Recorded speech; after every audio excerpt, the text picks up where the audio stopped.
Hello and welcome everybody. My name is Noah Deer, and in this video we're going to look at the definitions for solutions of equations and inequalities. We'll just get right to the definition here. A solution to an equation or inequality is a number which, when plugged into the given equation or inequality, makes the statement true. So we need to have an equation or an inequality in front of us to even be talking about a solution to it. And the solutions to equations and inequalities are numbers, right? They're not any other sort of object. That is the kind of object they are. We don't plug in something other than a number into our equations and inequalities. So let's highlight this with an example. So this first example says, are any of the following values solutions to the equation 2x plus 3 equals 5? The first number we're going to check is the number 4. So this is a checking process. We're not trying to solve the equation. We're trying to just check and see if this number is a solution or not. There are cases that you can run into where you can solve the equation and actually get wrong answers. So to know for a fact that something is a solution, you have to plug it into that equation that you're given, or inequality. So here, I'm going to rewrite the equation real quick. 2x plus 3 equals 15. And then we're going to plug the 4 in where the x is. So with that, I'll get 2 times 4 plus 3. Does that equal 15? And here we get, and so I want to say that we are checking this. So that's a question mark. We don't know if that's equal yet, right? Equality means the numbers on each side are the same value, and we haven't yet confirmed that. So on the left, we get 8 plus 3, and then does that equal 15? And 8 plus 3 is 11, which does not equal 15. So we can conclude here that no, 4 is not a solution to 2x plus 3 equals 15 to that equation. Okay, so we'll sum this up with a full sentence conclusion saying that the number in question is not a solution to the equation in question. And that we get because the two sides are not equal. Again, as we review this, when you plug in that number, you do not get a true statement for the equation, right? 11 does not equal 15. So we have to say that 4 is not a solution. If we check 6, so I'll take 6 and plug it into the equation. I'll rewrite the equation real quick. I'll take this and I want to plug it in to the x location, right? X is just a placeholder for any number that we want to plug in. And then I'll have 2 times 6 this time plus 3. And we want to know, does that equal 15? So on this trial, we get 2 times 6 is 12 plus 3. Now, does that equal 15? Yes, it does. 15 does equal 15. That's true. So we say yes, 6 is a solution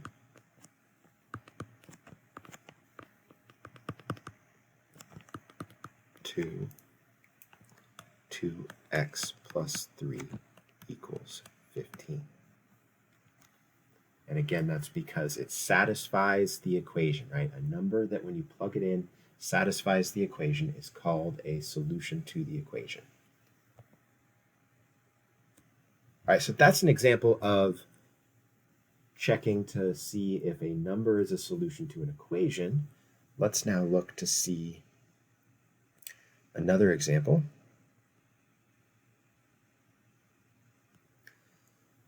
We're now going to look and see if any of these values are solutions to the inequality.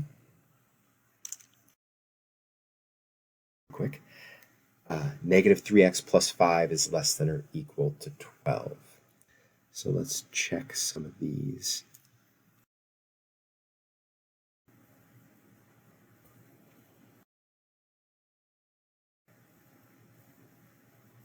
So the first number we're going to check here is 5. I'll take the inequality and I'll write it out. 3x plus 5 is less than or equal to 12. It's over a little bit. We've got a few problems to put in here. So we'll go ahead and check the number 5 by plugging it in. We go negative 3 times 5 plus 5. Is that less than or equal to 12? As I work through this, I'll get negative 15 plus 5 is less than or equal to 12. And then negative 15 plus 5 is negative 10. That is less than or equal to 12. It's less than. It doesn't have to be both here. So for an inequality, the number doesn't have to be less than and equal. It has to be either less than or equal to the other number, right? So negative 10 is less than 12. So that means that we get a true statement. And we can say that yes, 5 is a solution to negative 3x plus 5 is less than or equal to 12. All right, let's take a look at the next one here. For the next number, we're going to try the number 0. And if I plug that in, we'll see if that's a solution.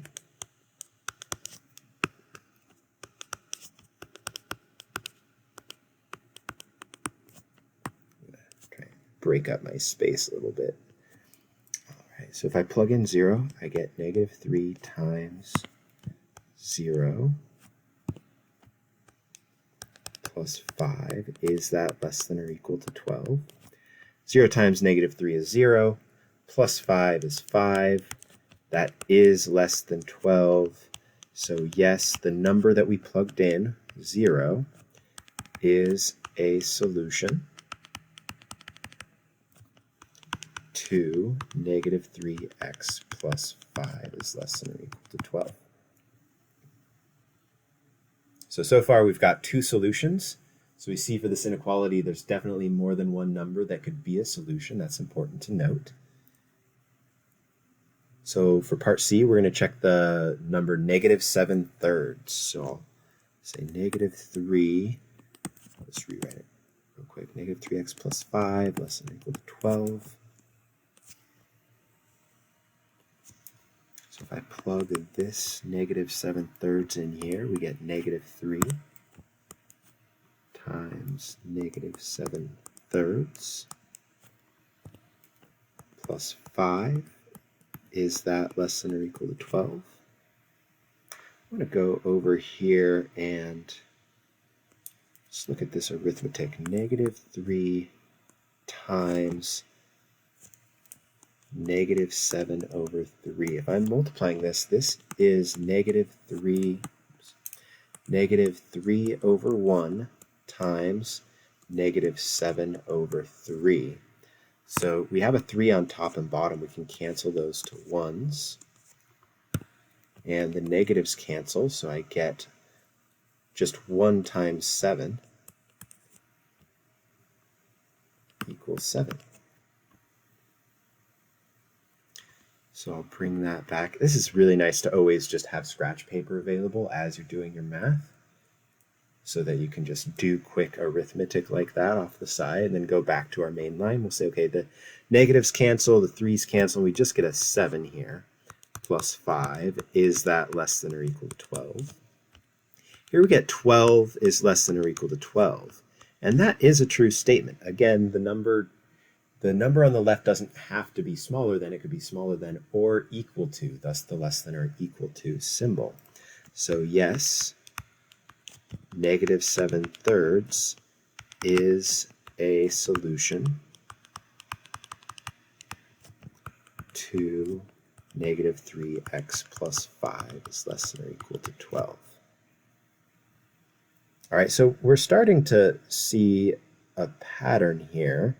If we look at these numbers that we plugged in 5, then 0, then negative 7/3, and what we see is the numbers are getting smaller that we're plugging in, and as we look at the inequalities at the end, like the negative 10 is less than or equal to 12, and then the 5 is less than or equal to 12, and then 12 is less than or equal to 12, we see that the left side is getting bigger as the numbers we plug in are getting smaller. So the next number we're going to check is negative 6. So we might make a hypothesis that this is not going to be a solution because that negative 7/3 number that we plugged in, that seems to be like the boundary number, right? When I'm at that, then we get the 12 equals 12 to satisfy the less than or equal sign.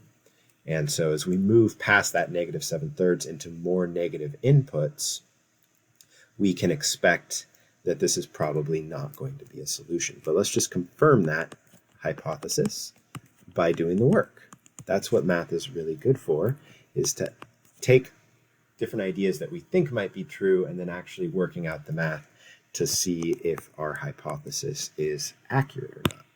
So here I take negative 3x plus 5 is less than or equal to 12, and I plug in the negative 6. So I get negative 3 times negative 6 plus 5. Is that less than or equal to 12? And so on the left side, I get negative 3 times negative 6 is, negative 18 plus 5 is less than or equal to 12. And then I get 23 is less than or equal to 12, which is a false statement. Ooh. Screen reader, or my touch screen is going crazy. False. So negative 6 is not a solution to negative 3x plus 5 is less than or equal to 12.